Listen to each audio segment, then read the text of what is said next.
Fantastic. Well, I am so honored and delighted to be back to host another author showcase here for AJL.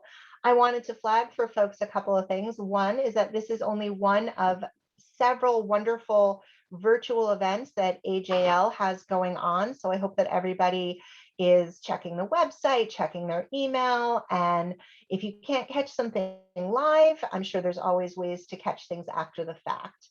I know that I am also very much enjoying reading and occasionally writing for the Sydney Taylor Schmooze blog, which is a spinoff of the Jewish Kidlit Mavens Facebook group. And it is a mock Sydney Taylor blog. So if you're here tonight, I'm guessing that means you're a fan of Jewish Kidlit. Make sure you're reading the Sydney Taylor Schmooze blog and be ready to vote.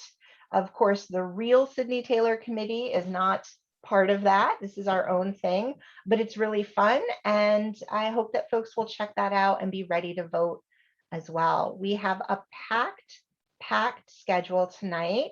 And I don't think there's any other announcements. Do we have a sponsor tonight, Heidi? No, just AJL.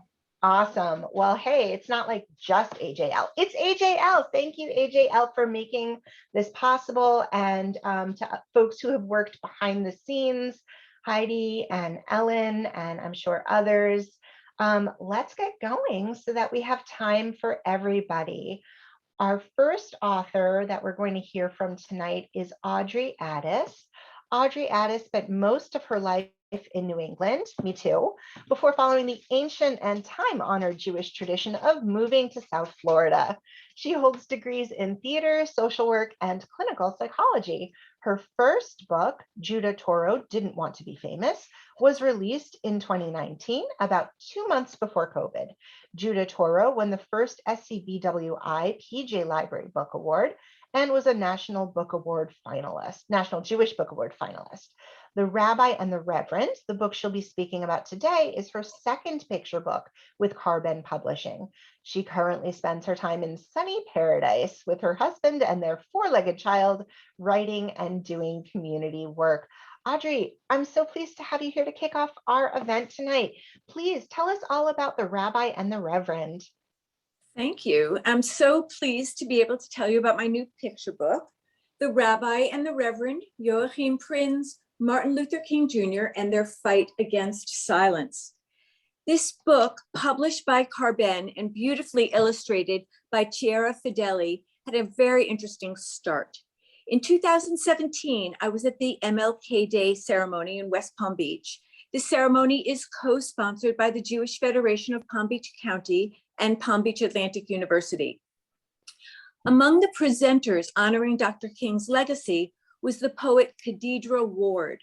She told the crowd that she had seen a documentary about a rabbi named Joachim Prinz, who had a special relationship with Dr. King. She read a beautiful poem she had written inspired by their relationship. Now, I had never heard of Rabbi Prinz, and as a nonfiction children's book writer, primarily of books with Jewish content, I was immediately interested. So when Khadidra finished her talk and disappeared into the crowd, I was not going to let her get away. When I finally caught up with her, she couldn't have been kinder. She gave me her contact information and texted me her poem. And the rest, as they say, is history. But I really literally mean history. The little known history of two men born a quarter of a century apart on different continents of different religions and different skin colors. But what these men had in common was their passion for justice.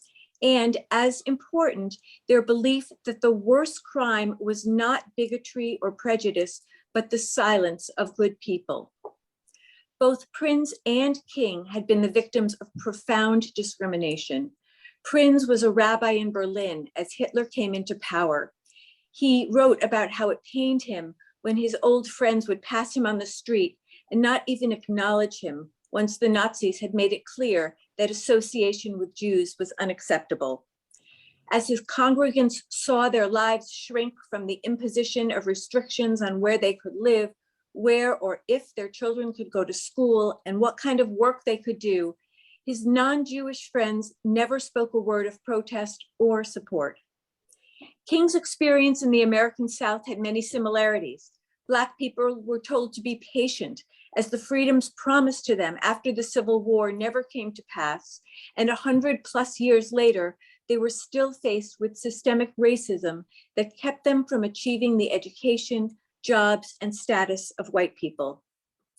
My book tells the story of the friendship between these two remarkable men. Rabbi Prinz sent his friend letters of support and encouragement when he went to jail for speaking out for his people and their rights. Dr. King visited the rabbi at his synagogue in New Jersey and spoke to his congregation about the shared values and challenges of American Jews and Blacks. On August 28, 1963, Joachim joined Martin on the dais at the March on Washington for Jobs and Freedom. Before the Reverend gave his now iconic I Have a Dream speech, his friend Joachim took the microphone to reinforce their shared belief that freedom and justice is the responsibility of everyone in the country, not just those who suffer from oppression. After the ceremony, the rabbi and the Reverend joined the other march organizers in the White House to talk with President Kennedy about a law to ensure civil rights to all Americans. I'm very excited to get this book into the hands of our 7 to 11-year-old readers. I'm so impressed by how much these young people already know and care about justice and equality. Most of them don't understand how it could be otherwise. In their lifetimes, thank goodness, they have witnessed people of all colors and ethnicities as doctors, politicians, lawyers, astronauts, and even President of the United States. They have friends, teachers, ministers, rabbis, and sometimes cousins or siblings with different colored skin. But many of them don't realize how much work is still to be done. Through the example of these two great men, young readers come to understand that each of them can and must have a role in social justice. My website, audreyaddisbooks.com, also has lots of interesting facts about these men that didn't make it into the text. So thanks very much for listening, and I hope you and your young readers enjoy my book. Wow, Audrey, that sounds like such an important book. Thank you so much for sharing it with us tonight. It sounds like it might even be a good fit for my school library, and I'm sure that readers will be inspired to keep fighting the good fight. It definitely needs to be fought. So thank you so much. Thank you. We've got Mark, or is he Izzy? So Mark Binder also writes as Izzy Abramson. Okay. Nearly 30 years. Oh. Huh?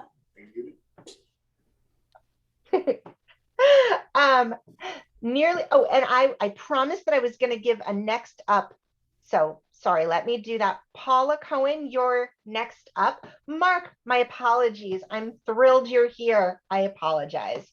But are you Mark or are you Izzy? Is he Izzy Abramson or Mark Binder? Nearly 30 years ago, when editing the Rhode Island Jewish Herald, Mark Binder wrote the first of stories now collected in Izzy Abramson's Winter Blessings and A Village Romance.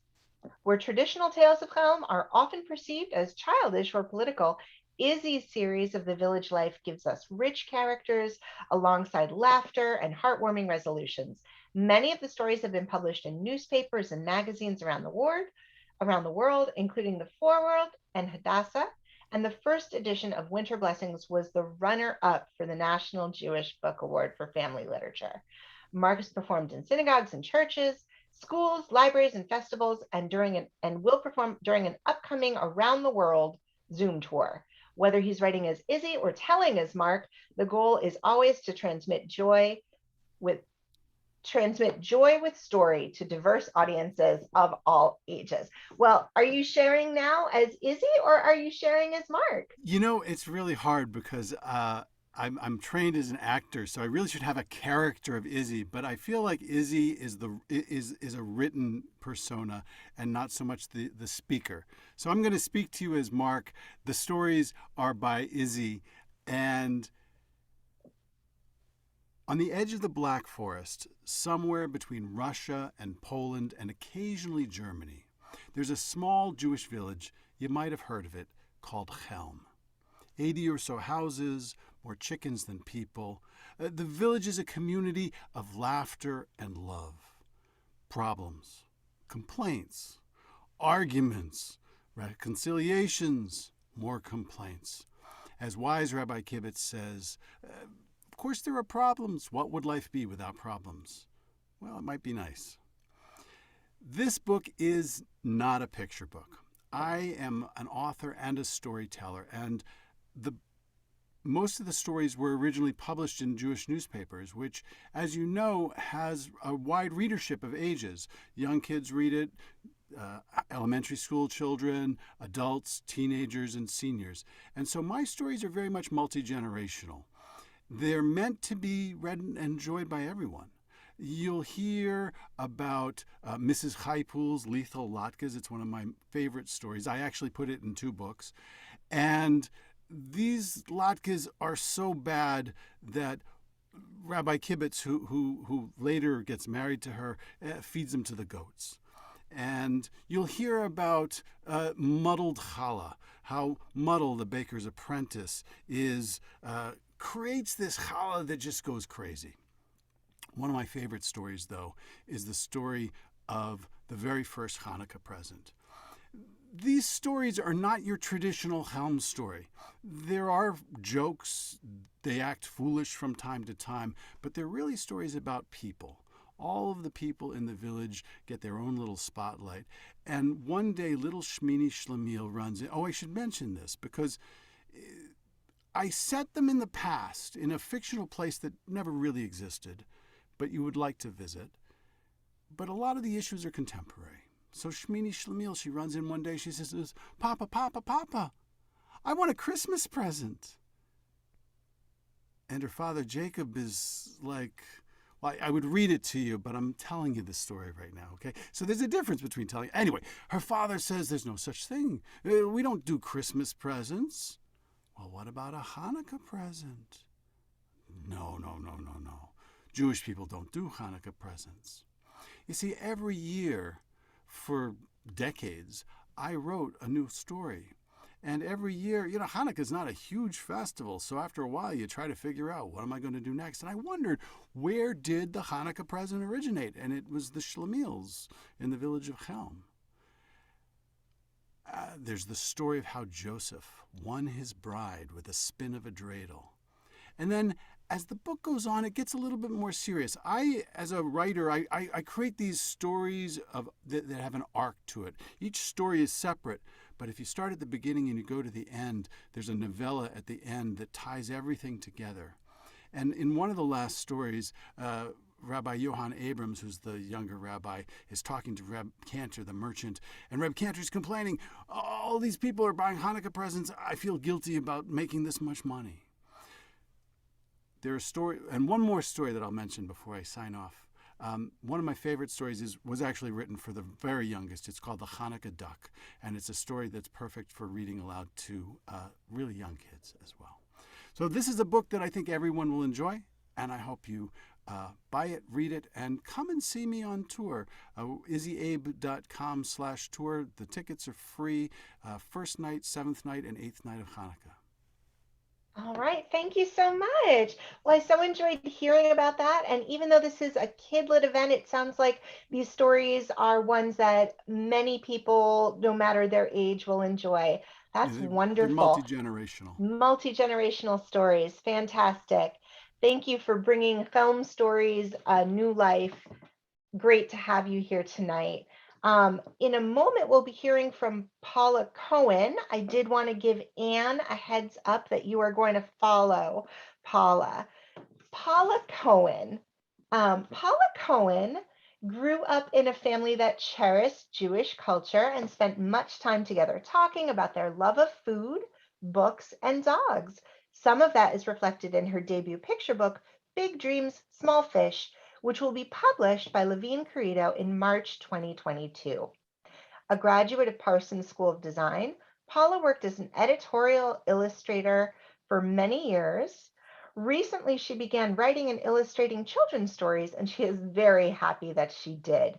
Since turning her focus to children's books, she's worked on a number of Jewish content projects, from the upcoming Incredible Shrinking Lunchroom and Honey on the Page, a treasury of Jewish children's literature. Paula also produced promotional artwork for Russ and Daughters appetizers and last year's New Year's t-shirt for the Coney Island Polar Bear Club. Paula lives in New Jersey with her family and cranky mini schnauzer. She likes to write with warmth and humor about challenges that face children. Whenever possible, she tries to include food, pets, and polar bears in her stories and her artwork. Food, pets, and polar bears. What could be bad? You know, as I was reading your bio when I received it the other day, I said, I hope Russ and Daughters paid her in sable. That is how I would like to have been paid for work for Russ and Daughters. I was first introduced to your work through Honey on the Page, and I'm sure other folks here tonight were as well. But I'm so excited to learn that you've got a debut picture book coming out. Won't you tell us about it? I absolutely will. In Big Dreams, Small Fish, you'll get to meet Shirley. She's a little girl who lives above her family grocery market. Shirley's family came to this country to fulfill their dreams for a better life. But Shirley has her own dreams, and they're not always the same as her parents. Mama and Papa and even Uncle Morris work hard in the family store, a store that serves the neighborhood of recent immigrants from around the world. Shirley dreams of making this store more modern, more attractive. Shirley has marketing plans. Papa tells her, we didn't come to this country for you to solve problems. But that doesn't stop Shirley. When the opportunity arises for Shirley to be in charge, under the watchful eye of a very sleepy neighbor, Shirley hurries to make changes just in time for a rush of customers. She may even be able to sell the one specialty of Mama's that no one will try, the gefilte fish. I wrote this story after my mother, who I consider the original Shirley, passed away. And I realized I hadn't asked her about what it was like to have grown up over the family store, particularly one in an immigrant neighborhood, and particularly one that she was there for during the Depression. I thought about how growing up, I'd eaten my grandmother's foods. Some of them were traditionally Jewish foods, but some, looking back, clearly were not. It turns out she'd learned them from the customers who came into the store. And so using my mom's Spitfire character and a handful of pictures from the original Moravian's grocery store, I created this story. I specifically liked creating a scenario in which the different generations have different dreams. And in a neighborhood where people came from many countries, rather than trying to blend in, Shirley is very proud of the traditional Jewish food that her mother makes. She wants to introduce it to the customers in the neighborhood. So with a smattering of Yiddish phrases and a back matter that includes a little gefilte fish history and a recipe for salmon baked gefilte fish, courtesy of Russ and Daughters appetizers of the Lower East Side, I'd like to think this story is about bringing people together and bringing their own flavors to their new lands, and one about allowing dreams to coexist. Thank you. Thank you. That sounds great. And I'll definitely be looking for it. I'm sure others will too. Very much looking forward to it. So thanks so much for being here tonight. I will introduce Anne Dublin in a moment, but I wanted to give Norman Finkelstein a little heads up that you will follow Anne for us. Anne Dublin was born in a displaced persons camp in Salzburg, Austria. She grew up in Toronto and attended York University and the University of Wisconsin. Anne was an elementary school teacher and librarian for over 25 years. She taught in Nairobi, Kingston, Winnipeg, and Toronto. Anne writes biographies and historical novels for people of all ages. She has won or been nominated for numerous awards, including the Canadian Jewish Literary Award for Youth for A Cage Without Bars in 2019 and 44 Hours or Strike in 2016. Anne's historical novel, Jacob and the Mandolin Adventure, was published in March 2021 by Second Story Press. She is presently researching and writing a collective biography about mostly unknown Jewish women. Anne, I hope to learn more about this collective biography in the future, but as a longtime fan of your work, I'm just as eager to hear about your latest, Jacob and the Mandolin Adventure. What can you tell us about it? Thanks, Sylvie. I'm delighted to be here tonight. Some of you may have heard about Jacob and the Mandolin Adventure. my historical novel for middle grade kids. Before I go on, I want to tell you that I'm here in Toronto, the great white north, although it's not snowing quite yet. Before I forget, I also want to tell you that Jacob and the Mandolin Adventure was recently produced as an audiobook. So I'm really excited about it. It's my first audiobook of all my books. So it's wonderful to be in another medium as well, and to hear someone voice what previously had just been in my head. So I hope you'll look for that as well. Oh, and also I want to mention that I'm really involved with AJL Canada, and that's our newly invigorated chapter up here in Canada.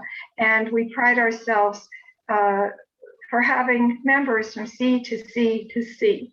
Okay, so what about Jacob and the Mandolin Adventure? You know, I've been writing books now for over 20 years, and I've come to realize that there are lots of ideas floating out there in the universe, and it's up to us to grab them when they come to us. Sometimes we look for them, and other times they just fall into our laps. And the idea for this book, for Jacob and the Mandolin Adventure, really did fall into my lap. I was working on a new historical novel about an orphanage in Poland after World War II. And just out of the blue, I got a phone call from a man called Dave Fleischman. And he said, "Anne, I heard you write historical novels, and I have a story I want to tell you about my grandfather." So I said, no, I'm busy with another book. I don't want to get distracted. And besides, I don't know who you are. But Dave persisted, and finally I agreed. We met at a coffee shop near my home. Well, he told me this true story of his grandfather. His name was Morris Saxe, S-A-X-E. Morris was born in Ukraine and came to Canada in 1902. He went to agricultural college. He ended up buying a couple farms just northwest of Toronto. He served as an interpreter for the Canadian Forces during World War I. And after World War I, he decided to start the Canadian Jewish Farm School. And in 1927, he brought a group of orphans from Mesrich, Poland, to Georgetown, Ontario. And I was struck by this story because no one had heard of it. It's like obscured in Canadian history. So I did the research, wrote the book, and I even took some mandolin lessons on this mandolin because that was part of the research. It was so much fun. You know, when you're doing research, you never know where it's going to lead. And that was one of the delightful places. So I don't want to go over my time, but I do hope that you look it up. It's very exciting for me to share this little known story in Canadian Jewish history. Thanks, Sylvie. Yeah, thanks so much, Anne. Definitely piqued my interest. And it sounds like you had a lot of fun and that it was really meaningful doing that research as well. We'll be hearing shortly from Norman Finkelstein, but I wanted to give Danielle a little heads up that you will follow Norman. Norman Finkelstein is a retired public school librarian and teacher of Jewish history at Boston's Hebrew College. He is the author of over 20 nonfiction books for young adults and the winner of 2 National Jewish Book Awards and the Golden Kite Honor Book Award for nonfiction. He holds multiple degrees from Hebrew College and Boston University. Norman, I always look forward to connecting with other school librarians, so welcome. It's wonderful to have you here tonight. What will you be sharing with us? We're going to be talking about the shelter and the fence. So when people ask me what I do, I say I fill holes in young readers' knowledge of Jewish history. The shelter and the fence is an example. It is a story of luck and resilience. In 1944, at the height of World War II, 982 men, women, and children were plucked from the horrors of war and deposited in an old army fort on the banks of Lake Ontario in Oswego, New York. Strict immigration laws had blocked Jews from the United States, but by a quirk of military necessity and political opportunity, these 982 arrived here for temporary shelter as guests of President Roosevelt. They had been through hell to get here, even agreeing to be sent back to their homelands once the war was over. They crossed the Atlantic on a troop ship as German submarines lurked. They arrived with the tattered clothes on their backs, some still in concentration camp uniforms, many without shoes. Some were frightened when they first saw guard towers and armed soldiers at the fort, but they relaxed when they were greeted with ice cream and cookies. Their 18 months in Oswego changed their lives. They had learned English and become familiar with American customs. The city was welcoming, and shelter residents slowly recovered their lives. The book relates how the 232 school-age refugee children, many who had never had a formal education, were welcome and thrived in the local schools. When the war ended, President Truman came up with a creative legal way of allowing these refugees to remain in the United States. As far as I know, The Shelter and the Fence from Chicago Review Press is the only nonfiction book for young readers about this largely unknown part of Holocaust history. It's an uplifting story, too little and too late for millions of others. But for these 982, it was life-changing as they and their children became productive American citizens. It's an amazing story. Wow, it does sound like an amazing story. And I was so struck by the little details that you shared, even in that little book talk there, the some of them without shoes. Oh, haunting, absolutely. It sounds like a really important work and a lot of great research. So thank you so much for sharing that with us. In a moment, I'll introduce Danielle Joseph, but I wanted to let Jeff Lefkowitz know that you will follow Danielle. Thank you again, Norman, and on to Danielle Joseph. Danielle Joseph is the author of the newly released middle grade novel, Sidney A. Frankel's Summer Mix-Up, and the 2021 CBC Notable Social Studies Picture Book, I Want to Ride the Tap Tap. She has also written 3 young adult novels, Shrinking Violet, Indigo Blues, and Pure Red. Shrinking Violet was adapted into the 2012 Disney Channel movie Radio Rebel. How cool. Danielle has a BFA in creative writing and an MA in marketing communications and advertising, both from Emerson College. She's a former middle school creative writing teacher and has been teaching writing workshops for over 15 years. Danielle was born in Cape Town, South Africa, and currently lives in Maryland. Danielle, welcome. I am sure that teaching writing to middle schoolers definitely impacted the way you think about writing for them. Can you share a little bit about your most recently released Sidney Frankel book? Of course. I want to say thanks for having me here tonight. And there's so many great stories I've already heard. I'm so excited to get all these books. Tonight, I'm going to be talking about Sidney A. Frankel's Summer Mix-Up. The beautiful cover is done by Basia Tran, and each chapter has the most adorable little designs. And here's a little turtle here. It's put out by Carben Publishing. I dedicate this book to every reader that has ever felt different from the crowd. We need more of you in this world. Sidney A. Frankel's Summer Mix-Up is about best friends, summer shenanigans, overcoming fears, and it's also about navigating the transition from elementary school to middle school. Sidney's parents are expecting a baby in 4 months, and they just want to make sure she's ready to speak up for herself. Some reviewers and blurbers have compared Sidney to Ramona Quimby, which of course is a very huge honor to me. Sidney thinks that she's fine, that she doesn't need any of this help that her parents are setting her up with. She doesn't need to improve her public speaking abilities at all. And luckily, Sidney has an answer for everything.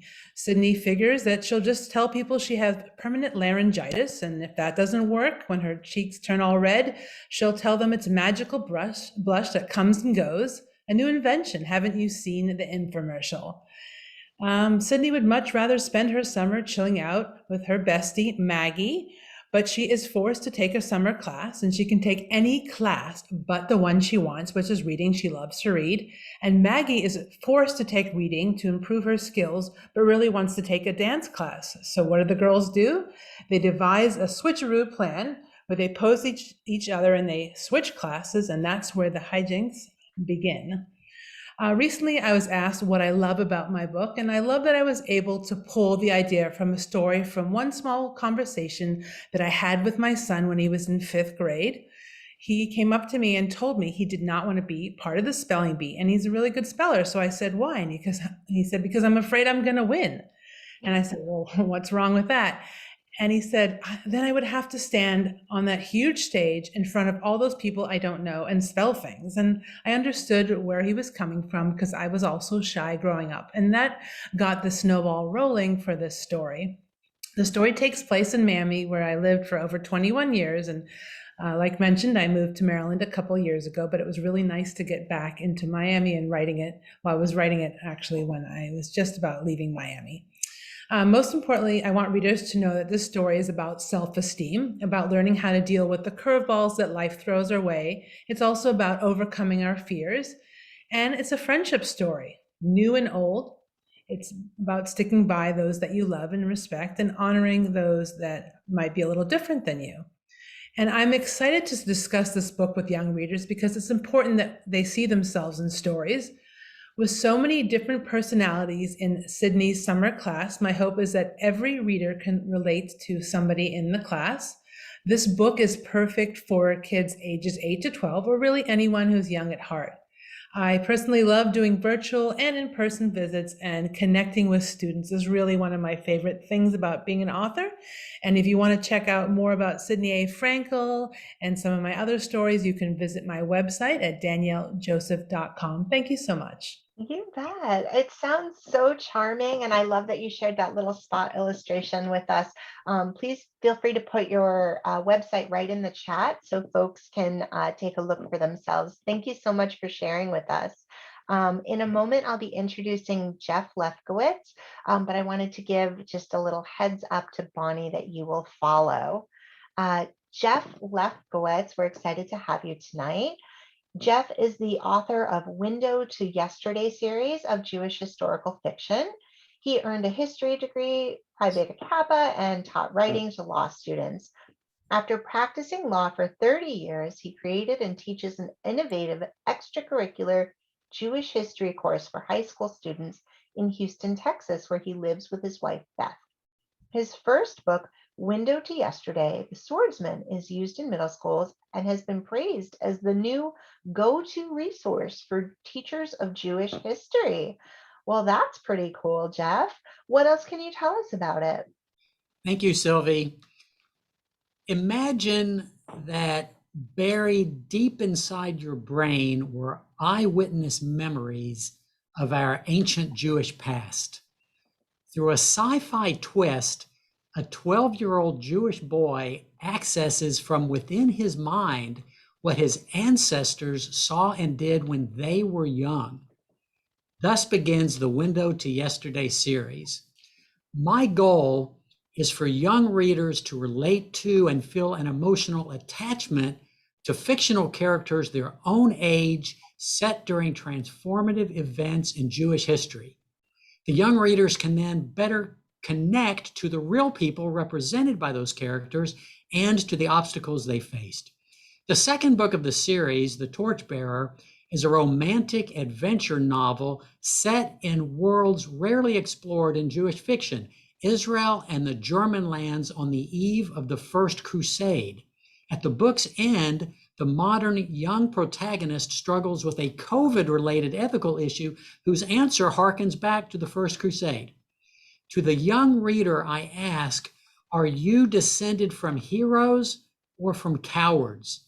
Do you want to know?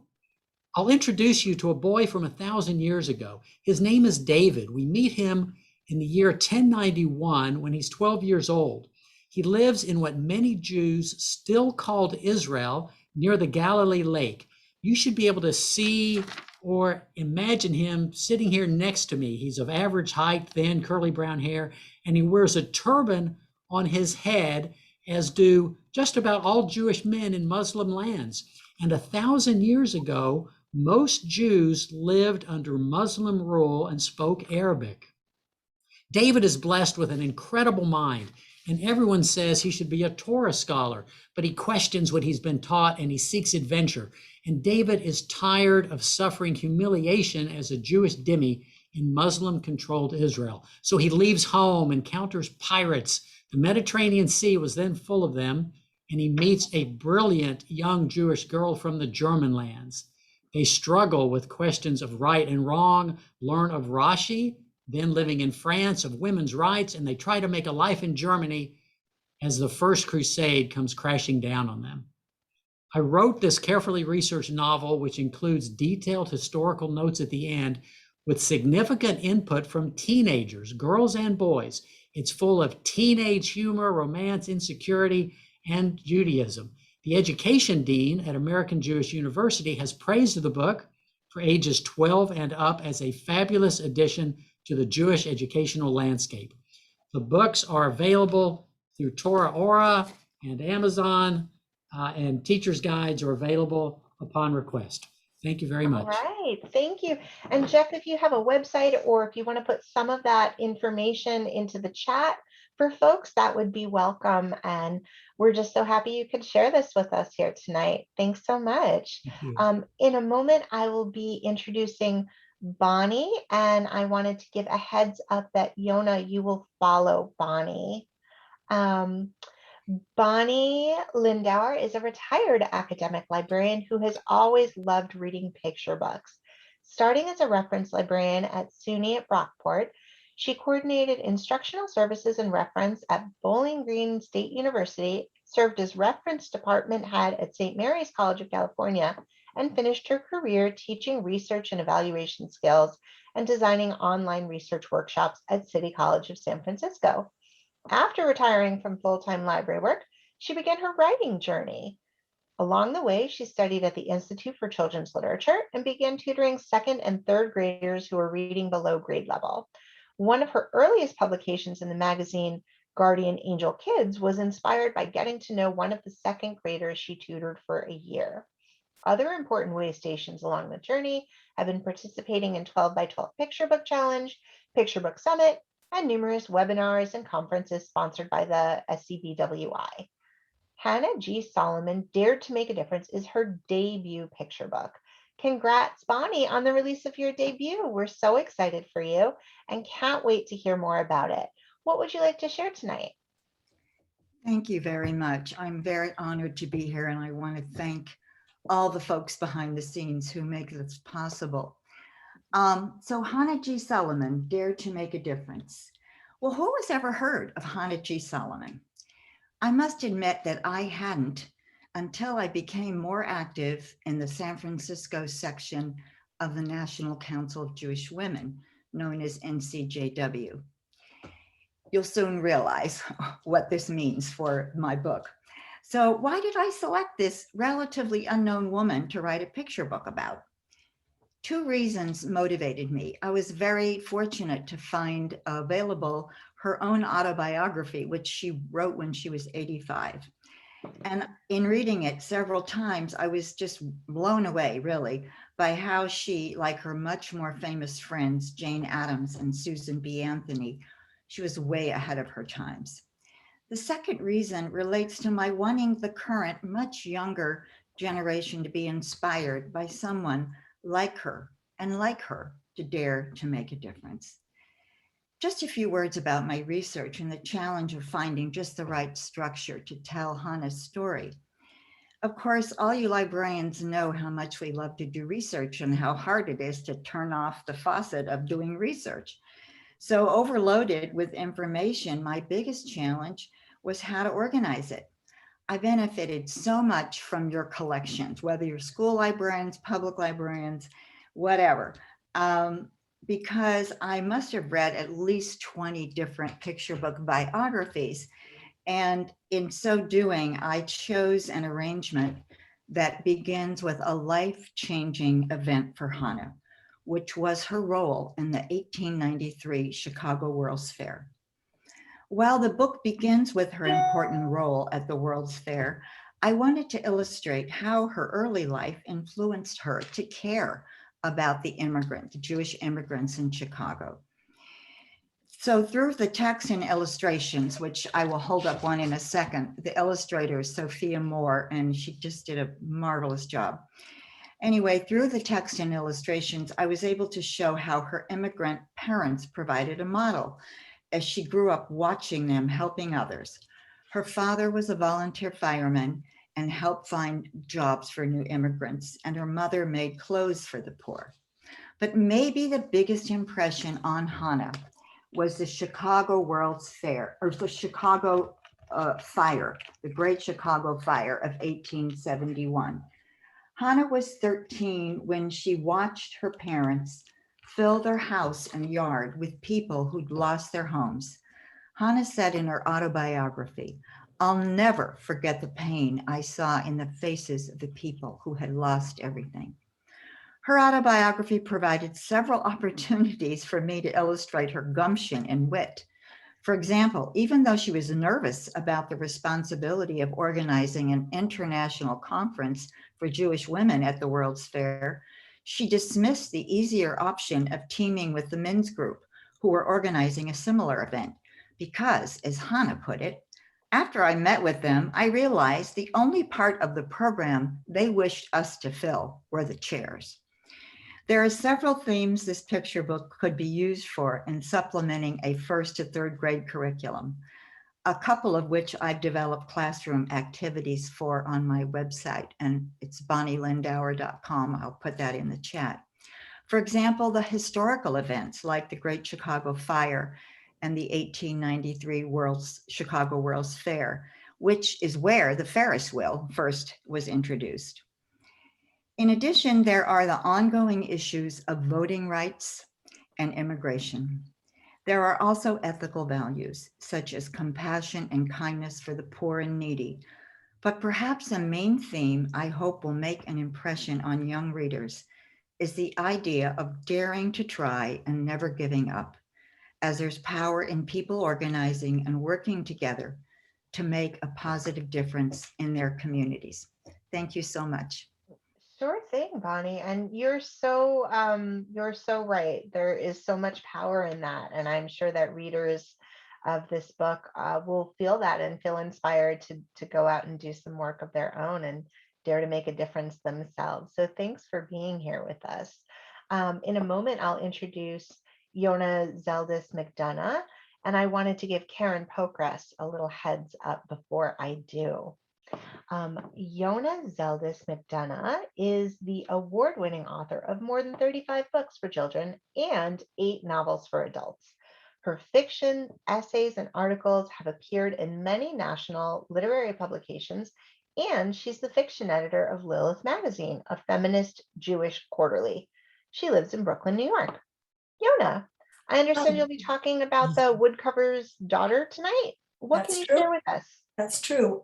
First, just nice to be here. I'm new to this AJL, but looks like a wonderful organization. Here's the Woodcarver's Daughter, Carben, and it's a middle grade chapter book, which is a novel, essentially. So about this book. The years roughly from 1880 to 1925 were considered the golden age of the carousel in America. Every large city boasted at least one, if not two or three, of these fantastic spinning contraptions. And I knew a bit about the period because I'm a longtime carousel lover, and I was eager to know more, which is why I went to the Museum of American Folk Art to see an exhibition showcasing the woodcarvers who supplied the carousels with their wooden steeds. The horses were magnificent, exquisitely rendered, highly individual. Each artist had his own individual and distinctive style. But the backstory was equally compelling. Many of the artisans were Jews from Eastern Europe. For generations, they had decorated their shulls, carving the seats, arks, bimas, and Torah scrolls. But they were also subject to constant persecution and pogroms. Hounded out of their homeland, they made the dangerous journey across the ocean. Once they arrived, they were quick to adapt, trading the sacred for the secular. Skills honed in the service of God were now used towards entirely different ends. And a wall note in the museum said that women were not represented in the show because girls had not been allowed to become apprentices and women couldn't join the guild. That little bit of almost like throwaway information for me held the seed of a story. And I realized it was a story I very much wanted to tell. What if there had been a girl who wanted to carve? A girl who was inspired perhaps by her father's work and yearned to emulate it? What would she have done? This imaginary girl became my heroine, Batya. I already knew her constraints. They were part of history. But I wanted to find her a solution, a creative way of overcoming the obstacles through a combination of courage, grit, and talent. Batya arrives in New York with her family. There she faces a whole new set of challenges, from learning English to adjusting to the crowded, dirty city. The sexism she faced back in Russia had a new guise. Girls couldn't take the shop class and were instead expected to take home ec. But Batya is determined and Batya is feisty. She stumbles upon a carousel horse factory in Coney Island. Such a place did exist. And there she's finally able to come into her own, both as a budding artisan and as a person. If fiction can be described as the charmed intersection of the real and the imagined, then I hope that in telling Batya's story, I've done credit to both. And I'll put my website in the chat. I'm sure just listening to you tell us a little bit of the story behind the story that you certainly, I'm sure, have done credit. And as others have popped up in the chat, I've always loved carousels too. And I'll never pass a carousel again without thinking about how the secular connects to the holy. So thank you for that, without even having read the book, which of course I will. So thank you so much for being here. In a moment, I'll be introducing Karen Pokras, but I wanted to give Leia a heads up that you will be after. Karen Pokras is the author of the middle grade novel, The Backyard Secrets of Danny Wexler, which was accepted into PJ Library to be an upcoming PJ Our title. She's been writing for children for over 10 years, winning several indie literary awards for her middle grade works. Karen has spoken at various workshops and events on topics related to marketing books and writing for children, and she's a member of the SCBWI. A native of Connecticut, Karen lives with her family outside of Philadelphia. For more information, you can visit her website, which she'll put into the chat after. Karen, how wonderful that you have had your novel accepted into the PJ Our Way program. I'm sure lots of kids will find your book that way. Can you tell us what they will read about when they do find it? The Backyard Secrets of Danny Wexler. Hi, everybody, and thank you so much for this program. It's been wonderful to hear about everybody's books. My book is The Backyard Secrets of Danny Wexler. It's middle grade, recommended for grades 3 to 7 and ages 8 to 13. And it's only just come out last week, so I'm still in that birthday celebration mode, and it's all been very exciting. So Danny Wexler is an 11-year-old boy who has a pretty vivid imagination. He believes his piano teacher, who has abnormally hairy hands, might be part tarantula. He might be part werewolf, and quite probably he's an alien who's the ringleader of a white van kidnapping scheme that's behind the mystery of the Bermuda Triangle. Did I mention he has a vivid imagination? He convinces his two best friends of all of this, and together they go on a quest to solve the mystery. Danny's family is the only Jewish family in his small town, and while he's busy being 11 and solving hairy-handed alien mysteries, there are acts of anti-Semitism against his family and Danny personally, such as bullying at school. And even his best friend's mom doesn't want him hanging around the Jewish kid.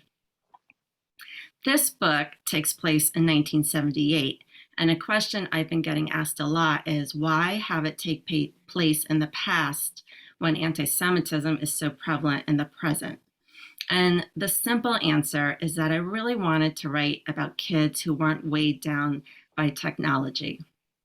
Cell phones and texting and the internet and social media and on and on and on are everywhere. And so naturally, it made sense to me to set the book in the late 1970s when I was a middle grade child. And I have to say, it's been a lot of fun reliving my 1970s memories, many of which are in this book, including a recipe that I grew up with from my grandmother. So my hope in writing the story the way that I did, with a fun, lighthearted mystery that's layered on top of a deeper social issue that still exists today, is that I've created a story that is both entertaining and thought-provoking, with relatable characters for readers of all ages, and discussion points that will help open the doors to conversations after the story ends. And as Sylvie mentioned, I'll put my website in the chat, www.karenpokris.com.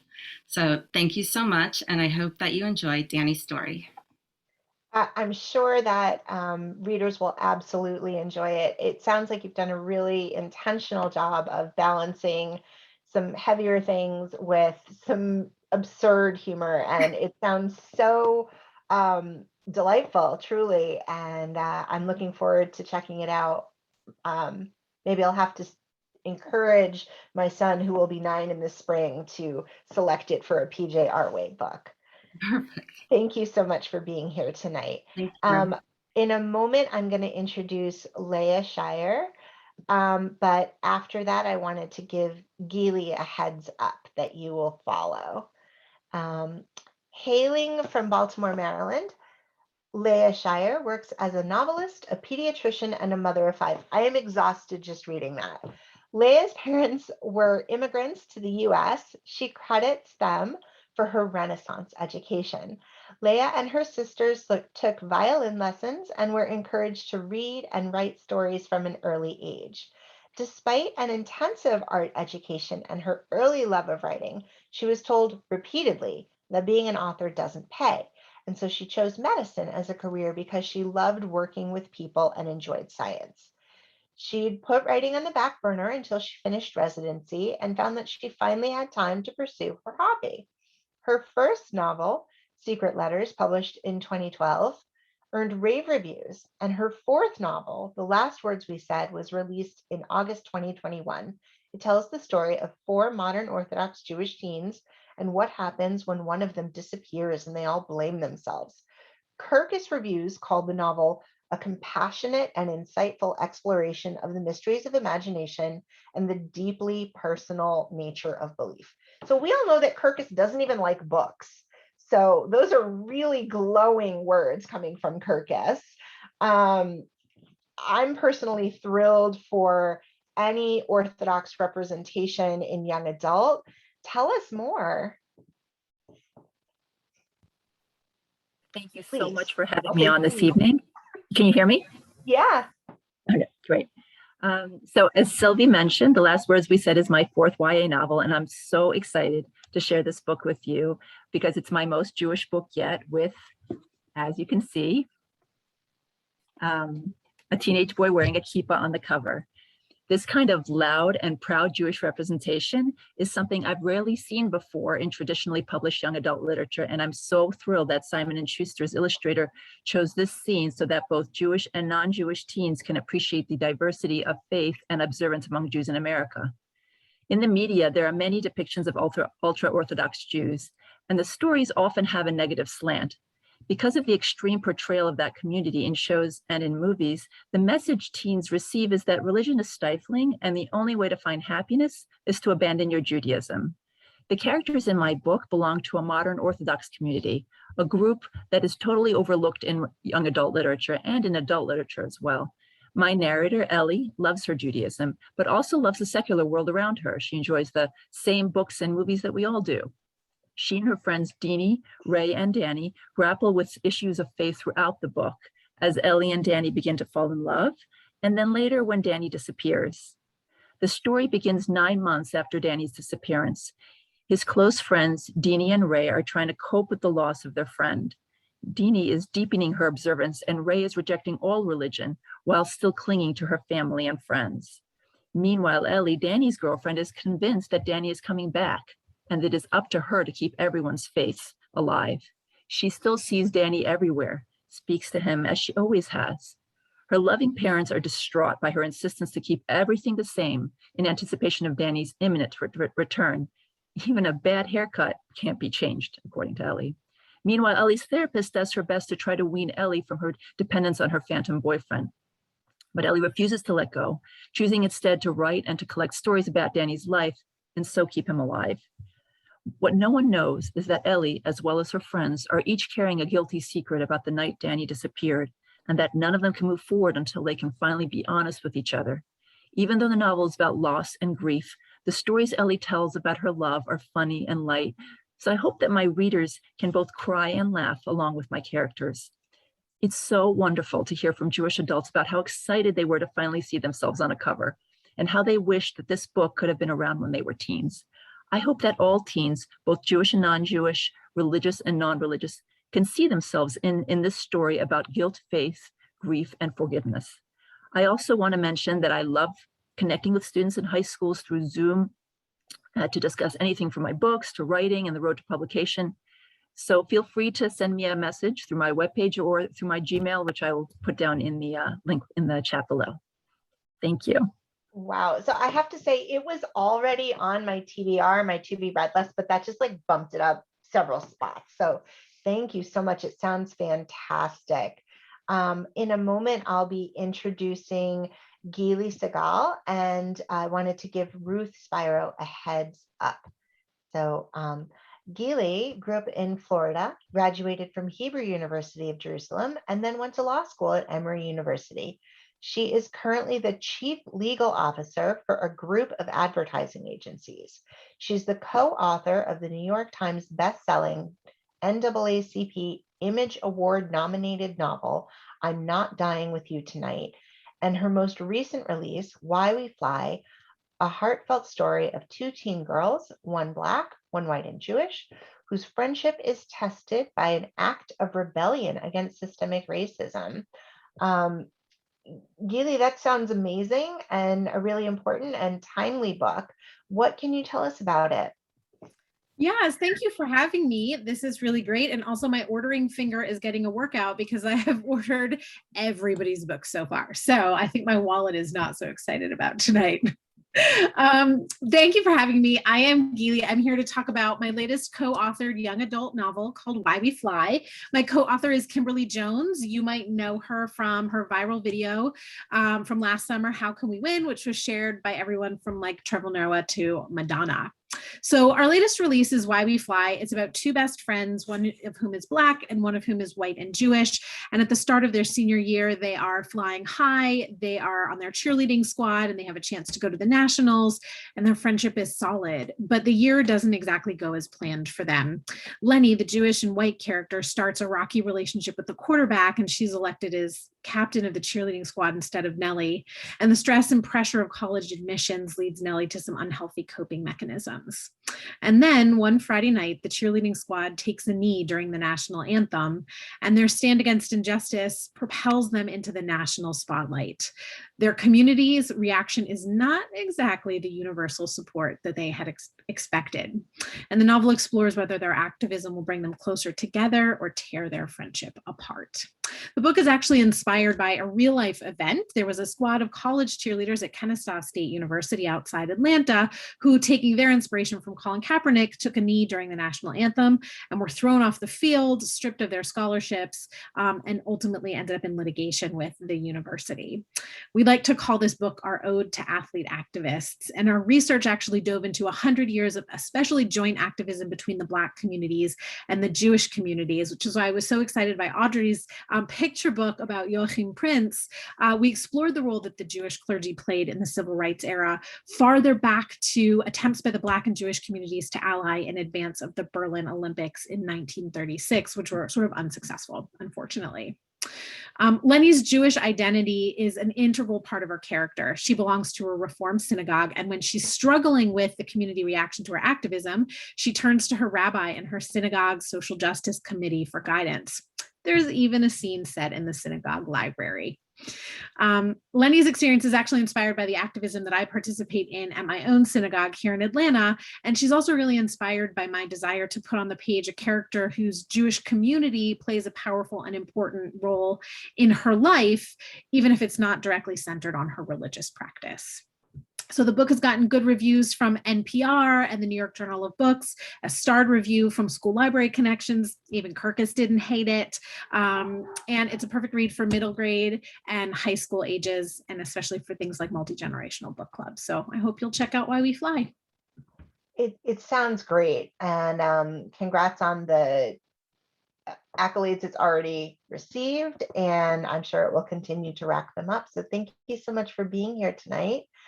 In a moment, I will introduce Ruth, but I wanted to give Melissa a heads up that you will follow. Ruth Spiro is the author of the best-selling Baby Love Science series, which includes 22 titles and has been translated into 10 languages. These innovative board books introduce complex subjects to little listeners in an age-appropriate and engaging way. The newest addition to this series is Baby Love's Angular Momentum on Hanukkah, which explores the science at work when we spin a dreidel. Now, Ruth, historically, when I'm spinning a dreidel, I'm thinking Gimel. I'm thinking, wow, my belly is so full of latkes. I'm not usually thinking about angular momentum, but probably I will from now on. Can you tell us a little bit more about this book? Yes, I would love to. So it started with the other books in the Baby Love Science series. Like you said, they've been translated into a bunch of languages. There are, we're up to, I think, 21 books in the series. And I'm just super excited to introduce, there's 4 new holiday books. There's Lunar Phases on Chinese New Year. There is photosynthesis on St. Patrick's Day. There's electrical engineering on Christmas and angular momentum on Hanukkah. And the one thing I really wanted to call attention to is the fact that I have made them, there's really no religious aspect to them, because I want them, because there's so many other fans of these books, that I wanted a family to feel comfortable buying a Hanukkah book, even if they don't celebrate the Hanukkah holiday, and vice versa.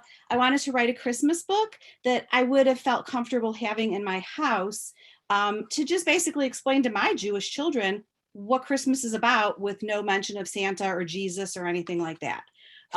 So anyway, but if you're familiar with the other books in the series, you will know that I take a familiar childhood experience and then explore a little element of science related to it.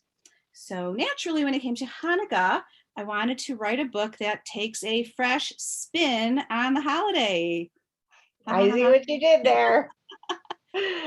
So what makes a dreidel spin and eventually fall?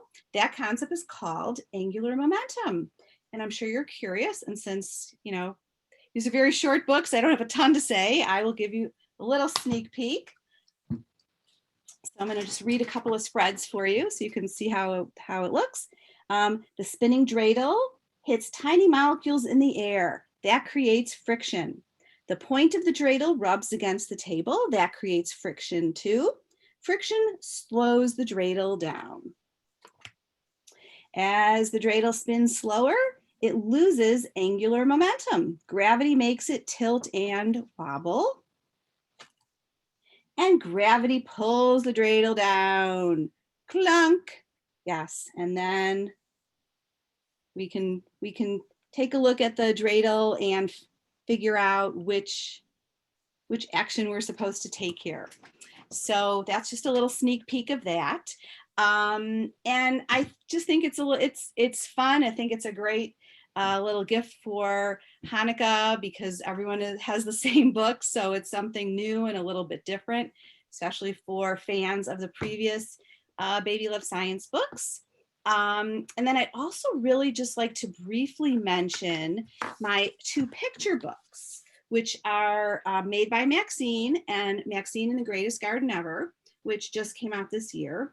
And while they're not explicitly Jewish, the characters named Maxine and Milton, and then there's Leo, the characters in the story are very closely aligned with Jewish values, and we have activity guides that are specifically for Jewish educators. And so for a link to those, I'll put my email or my website in the chat, and you can send me a request and I will send you the activity guides. There are activity guides for the other Baby Love Science books. We don't have ones for this yet, but I'm hoping that sometime soon that Charles Bridge will have one available. And my website is going through kind of a major remodeling. It's functional, but it's going through a makeover soon. So please, if you want to get in touch with me, follow me on social media, because then you will be among the first to hear about my upcoming Jewish picture book coming out with Dial in 2023, which has yet to be announced. But we are, I'm super excited for this one. It's like one of those, authors say it's like a book of their heart. This one is just, it's very special to me. But right now, I'm very excited about Angular Momentum on Hanukkah, and every Jewish child is in my family and in my whole neighborhood is getting this for Hanukkah. And that's about it. So this has been so fascinating, and I love hearing about all the authors who are writing middle grade, chapter books and novels. I just don't have that attention span to write something that long. I'm really good with 10 spreads. That's, beginning, middle, end. I love it. So anyway, thank you so much for having me. And I look forward to reading everyone's books. Awesome. Well, thank you so much, Ruth. And please drop the links in the chat, and hopefully Charles Bridge will come out with some education guides for Baby Love's Angular Momentum on Hanukkah. And I promise you, if you take a look at this is a book with a Christmas tree on the cover, but you won't be sorry to take a look at it and to share it. And all of the way they all end is not all babies' friends celebrate Hanukkah, but they can spin the dreidel. And all 4 babies are the same ones are in the books, and they're all celebrating each other's holidays together. Awesome. I love that you placed Judaism in a larger framework and shown us lots of diversity. Well, thank you so much, Ruth, for being here. I'm in a moment going to introduce Melissa Stoller. I wanted to give Shirley a heads up that you will follow. Melissa Stoller is the co-author of the picture book Planting Friendship, Peace, Salam, Shalom, which released from Clear Fork Publishing in October 2021. Melissa is also the author of the picture book Sadie's Shabbat Stories and the chapter book The Enchanted Snow Globe Collection, Return to Coney Island. Melissa is a volunteer with SCBWI Metro New York, a founding member of the Book Meshuggahs Resource Group, and a member of the Jewish Book Council's Literary Society. In other chapters of her life, Melissa has worked as a lawyer, legal writing instructor, and early childhood educator. She lives in New York City with her family and enjoys theater, museums, and spending time with friends. Melissa, just the title and the cover are enough to make me want to read this book. What else can you tell us about it? Oh, thank you. Planting Friendship. Thank you so much, Sylvie. Hi, everyone. I'm so happy and honored to be here tonight, and I've really enjoyed hearing about everyone's books as well. So, Planting Friendship, Peace, Salam, Shalom, is an interfaith friendship story written by 3 women authors of 3 faith traditions, Jewish, Christian, and Muslim. I was delighted to collaborate with Callie Metler and Shireen Rahman to write this picture book, and Planting Friendship was just released on October 19th from Clear Fork Publishing. The story revolves around 3 girls, Hannah, Molly, and Severa, who are starting their first day of kindergarten. When the girls arrive at school feeling anxious about making friends and fitting in, they notice that they wear similar necklaces, a Jewish star, a cross, and a prayer verse. Then, through a planting project with their teacher, Miss Bloom, and that's an obvious nod to Judy Bloom, the girls work together and exhibit teamwork and cooperation. At first, their plants don't grow, but with hard work and some encouragement from family, friends, and each other, the girls are able to plant their seedlings in Peace Park in their neighborhood. And as their plants blossom, their friendship blooms. Illustrator Kay Talbot's stunning artwork truly brings a unique vision to this project. We all did a lot of research about all 3 faiths, which was really fun, and we had amazing discussions together about our religions and our cultures. And illustrator Kay Talbot includes many details from each of the characters' homes, including a menorah, dreidel, Hanukkah gilt, Shabbat candlesticks, and Kiddush cup, and more. And here I'll just show you a scene from Hannah's home, and it's winter, so they're celebrating Hanukkah. And readers will enjoy searching for these objects, and we offer back matter that highlights and defines the objects relating to each faith. We were inspired to write this book to celebrate differences as well as similarities, and to hopefully bring a bit more kindness and understanding to the world. I'm so happy to participate in a project that highlights Jewish holidays and rituals, among others, for Jewish and non-Jewish readers to enjoy. Since the book features planting trees, it's a perfect story for Tu B'Shvat, and it also relates to Shabbat and Hanukkah. I hope that readers connect with the idea that we should all be proud of our unique heritages. And at the same time, like the 3 girls in the story, we must appreciate the beauty in other people's cultures as well. Planting Friendship, Peace, Salam, Shalom will hopefully encourage families to have conversations about themes including friendship, connections, and making the world a better place. Please visit my website, melissastoller.com, which includes book trailers, curriculum guides, coloring pages, and information about author visits, which I really love to do. And I have all that information for all my books, and I'll put it in the chat as well.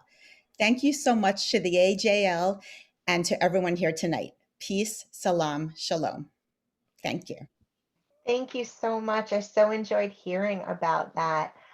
We've got just one more live author, and that is Shirley Riva Vernick. However, I hope folks will stick around for just a little while longer after Shirley's presentation, because we have 2 videos from authors who could not be here tonight. But on to Shirley, our last live presenter. Shirley is the author of 5 novels for young readers. Her work has won the Simon Wiesenthal Once Upon a World Children's Book Award, the Dolly Gray Literature Award from the Council for Exceptional Children, an honors selection in the Sidney Taylor Book Awards, a director's mention in the Langham Prize for the American Historical Fiction, and a listing in the ALA Best Fiction for Young Adults. Shirley's newest novel, Ripped Away, will be released on February 8th, 2022 by Regal House Publishing. Shirley, thank you so much for being here tonight. What can you tell us about Ripped Away? Thank you, Sylvie, and hi, everyone. I'm really happy to be here to introduce my newest children's novel, Ripped Away, which is for readers ages 11 and up. I'd like to start by saying I love children's literature, and I am particularly excited about Jewish-themed historical fiction. My very first novel, The Bloodline, was based on a real blood libel that happened in my hometown when my father was growing up there. Like that book, Ripped Away is also inspired by true historical events. The difference is that while not that many people had heard about a blood libel that happened in a little village in northern New York State in 1928, everyone's heard about Jack the Ripper. But not so many people have heard about the anti-Semitic xenophobia that the Ripper hysteria unleashed, about how many Londoners, including a lot of police authorities, suspected that Jack the Ripper was indeed one of the Jewish immigrants to London who had come to escape the pogroms of Eastern Europe, or about how the entire Jewish community of London was suspected of harboring and protecting the Ripper. So that's where my novel comes in. In the story, a fortune teller in contemporary times tells Jewish classmates, Abe and Mitzi, that they may be able to save someone's life. And then she immediately whisks them off to the slums of Victorian England in the middle of the Ripper spree. The two friends don't know who they are meant to save or how they'll manage it among the anti-Semitic accusations, but it's their only way home, so they're going to give it their all. I'd like to mention that Jack the Ripper is completely off stage in this book, totally in the background, and there is no violence on the pages. My hope is that Ripped Away will not only illuminate this episode in Jewish history, but will inspire readers to think about and, importantly, talk to each other about possible responses to intolerance, all within the context of what I hope is a compelling, fast-paced read. So thank you so much. I will post my author website, which is shirleyrevavernick.com. And I am always happy to do author visits, real and virtual. Thanks so much. Thank you.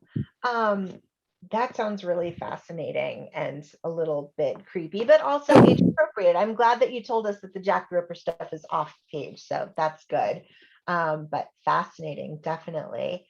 I just want to thank all of our authors for being here tonight and to remind folks that we do have two quick videos that I think Heidi is going to share with us now. Should I, yes, Heidi, read the biographies of the folks who Sure, are... go ahead and do your intro. I've got Sherry Mandel's video queued. Fantastic. Sherry Mandel is the happy author of two children's picture books, The Elephant in the Sukkah and The Upside Down Boy and the Israeli Prime Minister, both from Carver. She received a National Jewish Book Award in 2004 for her spiritual memoir, The Blessing of a Broken Heart, which was translated into 3 languages and adapted into a play, which will be staged in Jerusalem this January. She is co-director of the Kobe Mandel Foundation, which runs healing programs and camps for bereaved children. The foundation was created in honor of her son, Kobe, who was murdered by terrorists in 2001 when he was 13 years old. An international lecturer on grief and resilience, she lives in Israel with her family.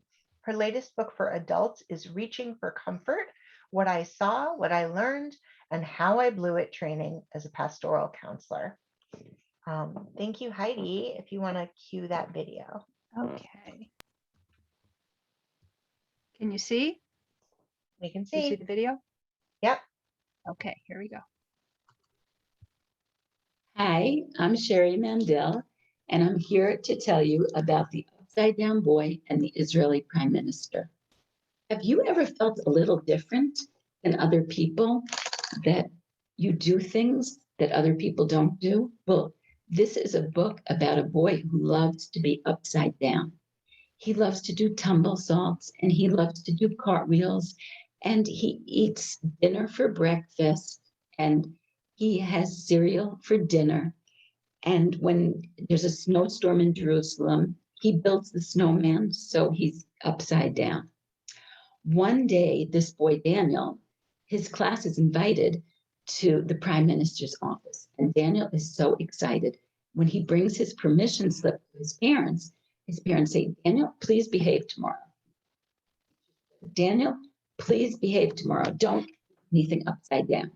So that day, they take the bus to the prime minister's office, and Daniel walks down the aisle of the bus and he says, I will behave, I will behave. And then they get to the prime minister's office, and the prime minister's assistant meets them, and a coin falls out of the prime minister's assistant's pocket. And Daniel bends down to pick it up, and he can't help himself. His head is so near the floor that his legs almost rise by themselves, and he does a headstand. And all the kids look at him, and the teacher looks at him. And then the prime minister's assistant head down on the floor and does a headstand looking at Daniel. And he says to him, Daniel, this is very good practice for being prime minister. And he shows Daniel a picture of the very first prime minister in Israel, David Ben-Gurion. And David Ben-Gurion liked to do headstands. So it's okay to be different, it's okay to be special. And sometimes what makes us special is what makes us perfect and what leads to our greatest success. Why did I write this book? Because I have a son named Daniel. He'd love to do cartwheels. When we moved to Israel in 1996, when we went to school, sometimes walking to school, we would do cartwheels. So I want to thank the ALA for inviting us to talk about our books. And I hope you like my book and you'll read it. And good morning or good evening or good afternoon from Israel. Bye. Thank you, Heidi, for sharing that video.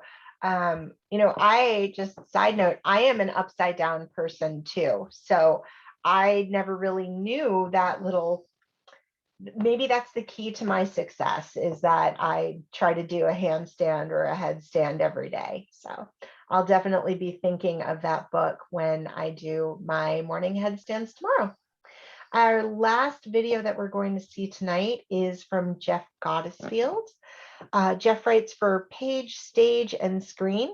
His books have won awards from the American Library Association, Association of Jewish Libraries, and National Council for Social Studies. His current focus is picture book texts for children. Besides the Christmas Mitzvah, other picture books are The Tree in the Courtyard, a Sidney Taylor Notable and New York Times Best Illustrated Book for Children, No Steps Behind, which was runner-up for the National Jewish Book Award and winner of the Freeman Award for the Best Kids Book about Asia, and 21 Steps Guarding the Tomb of the Unknown Soldier, about which he is speaking at the tomb. Speaking at the Tomb Centennial this week in Washington. Raised in Teaneck, New Jersey, he currently lives in LA. Heidi, if you could share that video for us. Okay. Hi, everyone. I'm Jeff Goddessfield, and first I want to thank Heidi Rabinowitz for making it possible for me to speak to you this way. Physically, right now, I'm in Washington, D.C., preparing for a program at the National Archive about my book, 21 Steps, which is not the book I'm here to talk to you about tonight. That book is this one, The Christmas Mitzvah, from Creston Books. The following is a true story.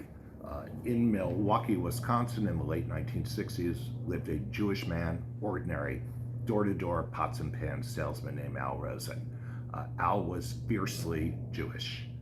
He also loved Christmas, and he loved his Christian neighbors, which is why on one Christmas Eve, as he was driving home and he stopped to get gas, he was so unhappy to learn that the gas station attendant who came out to help him was not going to be able to have Christmas Eve with his family. Instead, he was going to work graveyard shift the entire night.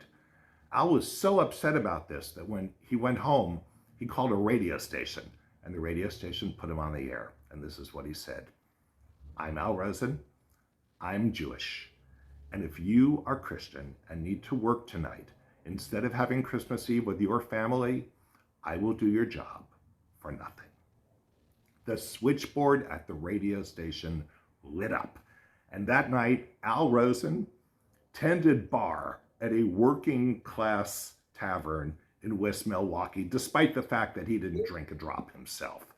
For the next 35 years, Al Rosen, with his family, did Christmas Mitzvah for his Christian neighbors. They became local legend in Milwaukee. What's more, others in Milwaukee of different faiths started volunteering to work for their friends and neighbors on their holy days. The Christmas Mitzvah is based on Al Rosen's story. It solves the December dilemma. It is not a Hanukkah Christmas mashup. It is fiercely like Al, pro-Jewish, also pro-Christian, and pro-God, and pro-mitzvah. It underscores that mitzvot are not just good deeds, but they are what God wants us to do. It is incredibly multicultural in its artwork, with funny illustrations by young Michelle Agatha. It's the perfect read aloud for the night before Hanukkah or the night before Christmas. The Christmas Mitzvah, Creston Books. Thanks, everyone.